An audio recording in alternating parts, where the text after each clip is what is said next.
Hi there. So if you're watching this, then you've decided that you want to come to China to teach English, or maybe you're just thinking about it. Either way, congratulations. Now you have to decide whether or not you want to live in a bigger or smaller city. Now, I've only traveled properly to two cities in China, so they're both in Hunan province. The place where I live right now, Zhangjiajie, it's a very small city. Some people even call it a town, but it's definitely not a town by my respects. And the bigger city is the capital of Hunan, which is Changsha. So my experience isn't very wide-ranging, but I can touch upon the differences between these two cities. So first of all, in a smaller city, you'll get more of a community feel. So for example, whenever I go downtown, I walk around, I usually see maybe one or two of my students or another teacher that I know. Another point, so obviously smaller city is going to be cheaper, just food-wise, kind of taxis, public transport, and the like. It's always going to be a little bit more expensive in a bigger city. A smaller city as well, you get to know it better usually. So when we're taking a taxi, I kind of know how much generally it should be. Whereas in a bigger city, maybe sometimes you don't really know, so there's a bit more potential for getting scammed, but this isn't really much of a worry anyway. So a smaller city also is going to be a bit quieter, less busy, so all those crazy stories you hear about people getting shoved onto metros, packed like sardines in a tin, that doesn't happen in a small city. Although depending on which bigger city you go to, this might not happen very often there either. And also that's specifically a rush hour thing. In a bigger city you'll have more transport links though. So maybe you have a bus and metro and you have taxis, whereas for example where I live right now we don't have a metro system. So we use buses or taxis to get everywhere and it can be a little bit slower sometimes.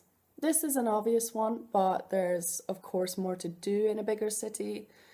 So I obviously feel like I've gotten to know the city very well, but that's because there is a limit to all the things that you can do here. So we have a cinema, we have so many shopping centres, we have some lovely nature obviously, but there's not very many other things to do. I think there's scarcely even gyms or there's no swimming pool. In Changsha they have ice skating and they have loads of nightclubs.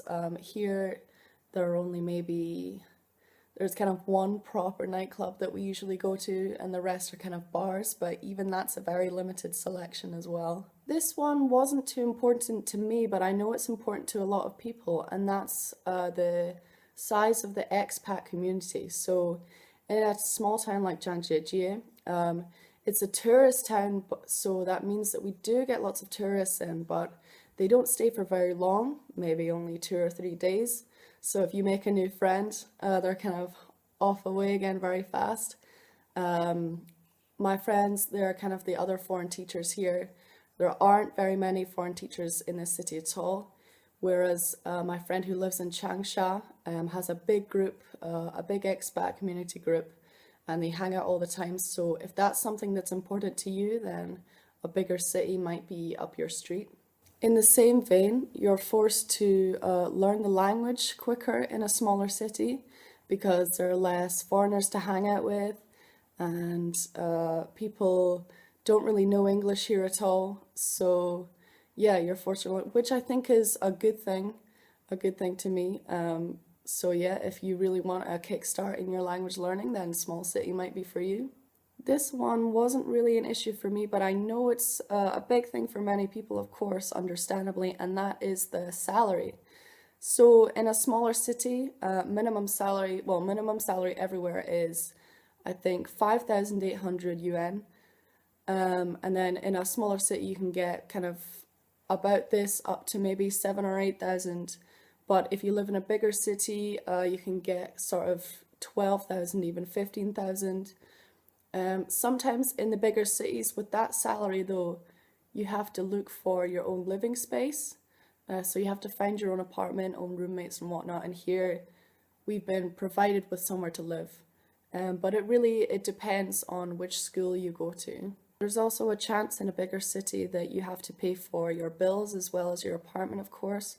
I'm lucky here to have my bills covered, although it's definitely on the lower end of the salary scale. My apartment's covered, bills are covered, and food is covered as well. So that's very, very important. And by food, I mean 3 meals a day. So this was just a sort of very, very general introduction to the differences between living in a big and small city. But of course, every city is different. There are pros and cons to each one. It's really up to you how you want to decide to live, up to your personal preference. So in my case, I have asthma, so I wanted to live in a smaller place where there wasn't going to be much smog because that's quite a problem here in China. So I chose to live in a city with some of the cleanest air in China.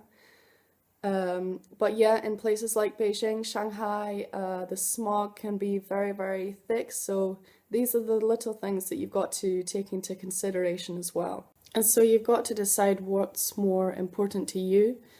Is it the type of city, or is it the type of school? Age of kids you'd be teaching, all of this kind of stuff. So really do some research into the type of place you want to live, the type of job you want to have, and what would be your priority. And if you do end up moving to China, I hope you have the best time. I know I'm having an absolute blast, and you've made a good decision. All right, cheers.